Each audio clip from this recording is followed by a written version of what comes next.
Welcome to whistle.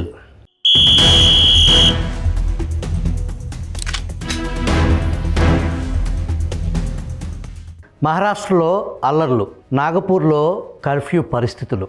నాగరిక సమాజంలో మనం ఎక్కడున్నాం? ఇంతలా దిగజారు ఎందుకు ప్రవర్తిస్తున్నాం? దేశం ఎటువైపు వెళుతుంది అనేది ప్రైస్లెస్ ప్రశ్న. నాగపూర్ అల్లర్లపై విశాలాద్ర ఎడిటర్ మిత్రులు ఆర్వి రామారావు ఎడిట్ పేజ్ నుంచి ఈ వీడియో లాగ్.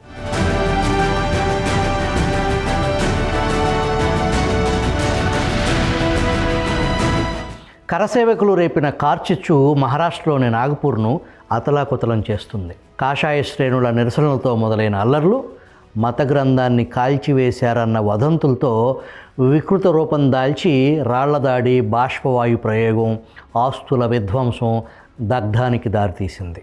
ఔరంగజేబు సమాధిని తొలగించాలన్న హిందూ సంఘాలు, విశ్వ హిందూ పరిషత్ కార్యకర్తల మంకుపట్టుతో పరిస్థితి అదుపు తప్పింది.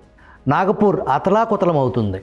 ఇటీవల విడుదలైన చావా చిత్రమే అల్లర్లకు కారణమని పాలక కాషాయ కూటమి నిస్సిగ్గుగా ప్రకటించడం అత్యంత విచారకరం. ఈ అల్లర్లు ప్రణాళికాబద్ధమైన కుట్రలో భాగమే. చరిత్రను తవ్వి సమాజాన్ని విభజించే ప్రయత్నం అనటంలో ఎటువంటి అతిశయోక్తి లేదు. రాష్ట్ర ముఖ్యమంత్రి ఫడ్నవీస్ స్వస్థలం కేంద్ర మంత్రి నితిన్ గడ్కరీ నివాసానికి సమీపంలో ఈ ఘటన చోటు చేసుకోవటం అత్యంత విచారకరం. మొఘల్ చక్రవర్తి ఔరంగజేబు సమాధిని తొలగించాలన్న వివాదం మహారాష్ట్రను కొద్ది రోజులుగా కుదిపేస్తున్న విషయం తెలిసిందే.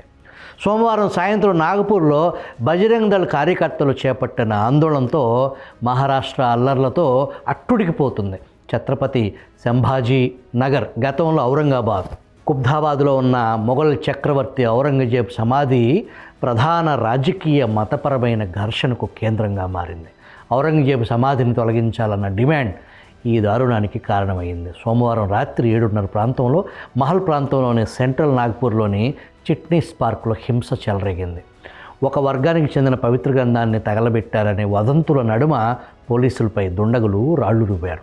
ఓల్డ్ భండారా రోడ్డు సమీపంలోని హంసాపురి ప్రాంతంలో రాత్రంతా విడతల వారీగా ఘర్షణలు జరుగుతూనే ఉన్నాయి. హింసాత్మక గుంపు అనేక వాహనాలను తగలబెట్టింది. అల్లరి మూకలను చెదరగొట్టేందుకు పోలీసులు రంగంలోకి దిగారు. లాఠీ చార్జ్ చేసి బాష్పవాయువు ప్రయోగించడంతో పరిస్థితి కొంత అదుపులోకి వచ్చింది. నాగపూర్లోని అనేక ప్రాంతాలు ఇప్పుడు కర్ఫ్యూ నీడలో ఉన్నాయి. అల్లర్లు జరిగినప్పుడు సాధారణంగా పిలిపించే విధంగానే వదంతులు నమ్మొద్దని, శాంతియుతంగా ఉండాలని ముఖ్యమంత్రి దేవేంద్ర ఫడ్నవీస్ నాగపూర్ ప్రజలను కోరారు. మరోపక్క ఈ వివాదంపై వివాదాస్పద వ్యాఖ్యలు కూడా చేశారు. చావా సినిమా చూసి మొఘల్ చక్రవర్తి ఔరంగజేబ్పై మరాఠా ప్రజలు కోపం పెంచుకున్నారని ఫడ్నవీస్ శాసనసభలో మంగళవారం మాట్లాడుతూ ఆరోపించారు. ఈ హింసాత్మక ఘటనలు, అల్లర్లు పథకం ప్రకారం జరిగినట్లు కనిపిస్తున్నాయని ఎప్పటిలాగానే చెప్పారు. చావా సినిమా ఔరంగజేబ్పై ప్రజలు ఆగ్రహించేలా రెచ్చగొట్టిందన్న ఫడ్నవీస్ వ్యాఖ్యలపై సర్వత్రా విమర్శలు వ్యక్తమవుతున్నాయి. సినిమా చూసి హింసకు పథకం పనటం ఏంటి? మహారాష్ట్రలో బీజేపీ మళ్ళీ అధికారంలోకి రాగానే మత ఘర్షణలు చెరలేగుతున్నాయని సామాజిక మాధ్యమాల్లో వ్యాఖ్యలు వెల్లువెత్తుతున్నాయి. నాగపూర్లో మొత్తం మహారాష్ట్రలో విద్వేషాన్ని వ్యాప్తి చేయడానికి బీజేపీ చాలా కాలంగా ప్రయత్నిస్తుందన్న ఆరోపణలు లేకపోలేదు.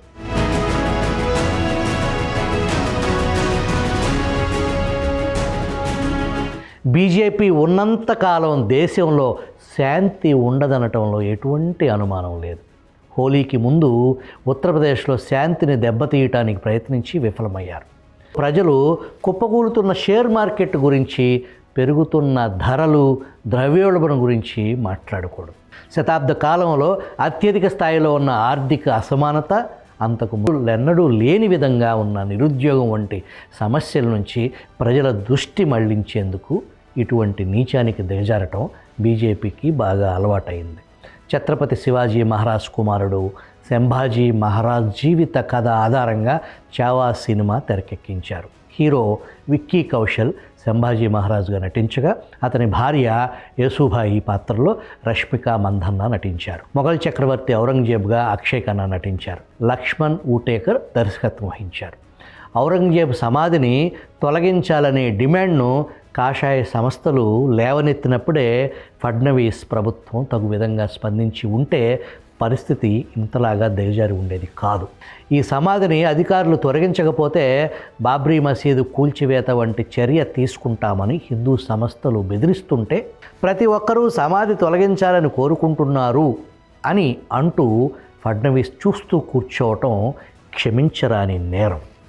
బజరంగ్ దళ్ నాయకుడు నితిన్ మహాజన్ ప్రభుత్వం సమాధిని తొలగించకపోతే మేము కరసేవ చేస్తాం, బాబ్రీ నిర్మాణాన్ని తొలగించడానికి అయోధ్యలో ఏం జరిగిందో మనమందరం చూసామని తీవ్ర హెచ్చరికలు చేసినప్పుడైనా ఫడ్నవీస్ ప్రభుత్వం మేల్కొని ఉండాల్సిందే.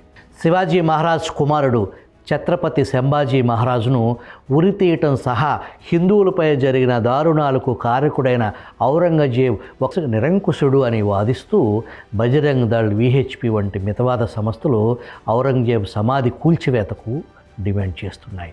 నేను మరాఠాల మనోభావాలను గౌరవిస్తాను, ఔరంగజేబు సంభాజీ మహారాజును హింసించాడు, ఔరంగజేబును కీర్తించకూడదు, ఔరంగజేబుకు ఎవరు మద్దతు ఇవ్వకూడదు, అతను మహారాష్ట్రకు శత్రువు, దేశద్రోహి, ఔరంగజేబు అవశేషాలు మనకు అవసరమా అన్న ఉప ముఖ్యమంత్రి ఏక్నాథ్ షిండే వ్యాఖ్యలు కాషాయ మూకలు మరింత రెచ్చిపోవటానికి నిస్సందేహంగా దారితీశాయి.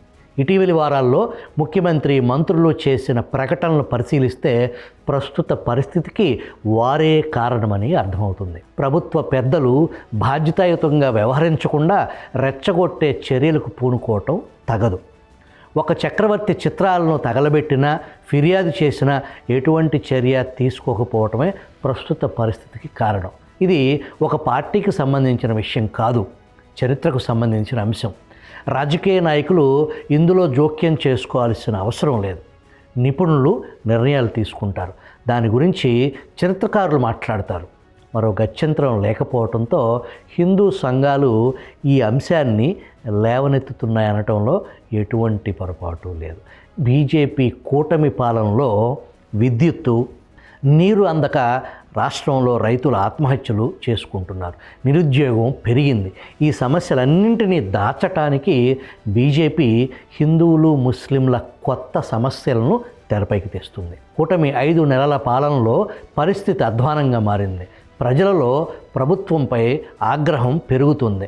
ఆ ఆగ్రహం నుంచి తప్పించుకునేందుకు ఇలాంటి గిమ్మిక్కులతో ప్రజల దృష్టి మళ్లించేందుకు కాషాయ కూటమి ఇటువంటి దుష్ట పన్నాగాలకు పన్నుతుంది. ప్రభుత్వానికి చిత్తశుద్ధి ఉంటే ఇటువంటి నీచమైన ఎత్తుగడలు మాని ప్రజల నిజమైన సమస్యలపై చర్చించాలి.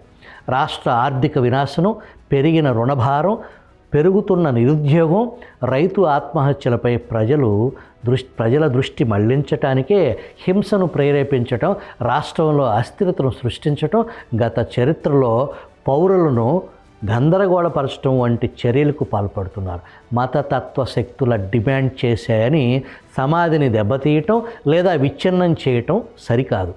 అటువంటి చర్య పరస్పర సోదరభావం, శాంతి, సామరస్యాన్ని చెడగొడుతుందనటంలో ఎటువంటి అనుమానం లేదు.